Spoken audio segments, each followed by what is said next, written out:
standing in line behind other pre-conference participants for one of the largest search and rescue SAR conferences Gabriel Hawke had ever attended. He felt as if he'd been swallowed by a whale and was one of the 100 other fish trying to find balance inside the beast's belly. "I should have never let the lieutenant talk me into this," he muttered under his breath. "Your lieutenant?" "My group captain told me to get up here and learn more about what happens on the ground." Hawke turned to the female voice and found a woman he'd guessed to be in her 40s. Her skin had seen a lot of sun, giving her a leathery appearance. She held out her right hand. "Meta Moore, RAAF, Australia." He grasped her hand and gave it a firm squeeze, which she returned. "Hawke, Oregon State Trooper, USA." He'd been told SAR members from around the world came to Iceland for their biennial conference.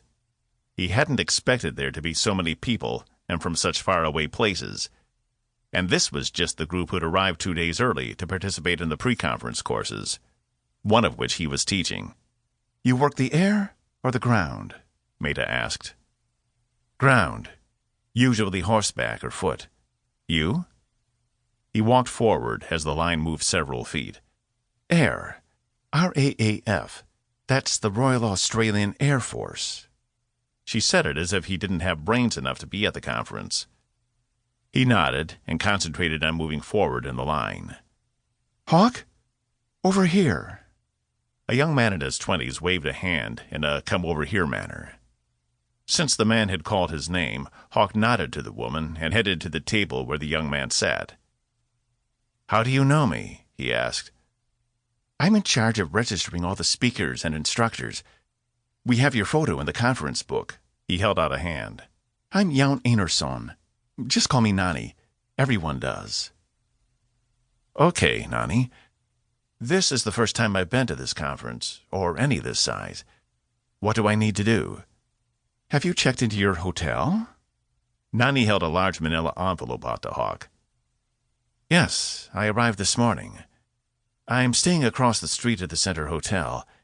It may not be the conference hotel, but it's easier to get here, and I prefer a quieter place than where other attendees are staying." The young man smiled. "I'd read all about you. You are Native American and a very good tracker. Because I am so excited you are here, my father, Einar Leifsson, the conference coordinator, said I could help you with your pre-conference course." Another attendee walked up to the table. "Hello, Nani. Do you have my packet ready?" Hawke could tell by the way the man spoke. He was British. "1 minute, Reggie. I'm just finishing up with Hawke." The young man smiled at the newcomer and turned his attention back to Hawke. "I would like to be the person you track for your course tomorrow. Will that work for you?" Hawke nodded. "I was going to ask your father who he would suggest. Can we meet sometime this evening to go over my thoughts?" "I would like that very much. What room are you staying in?" 314. "I'll come by when I finish here, unless you will be out?" "I doubt I'll be doing anything other than sleeping." Hawke put the manila folder into his backpack and spun around, scanning the area for stairs to take him to the bottom floor of the Harpa. "What type of course is that gentleman teaching?" the British man, Reggie, asked. Hawke didn't wait for Nani's explanation. Usually, the first thing he did after registering was scout out the rooms in the building where the event would take place.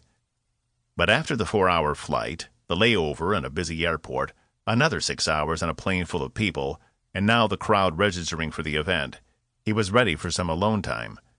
Not to mention sleep. How anyone could sleep on a plane, he'd never know. He passed the elevator on his way to the stairs. The doors opened and more people poured out. Hawke hurried by and then took the stairs at a leisurely pace. He'd seemed to be hurrying from place to place since he'd left home. Savoring the feeling of relaxing, he breathed a sigh and hoped he'd make it through the next 5 days. He grinned. After the conference, Danny was flying in to join him for a week. When he'd mentioned he was coming to Iceland, she'd said it was one place she'd not managed to hit while flying for the Air Force. The next thing he knew, she told him she'd purchased a ticket to arrive the day after his conference finished, and he'd better plan on staying a week to travel about the country with her.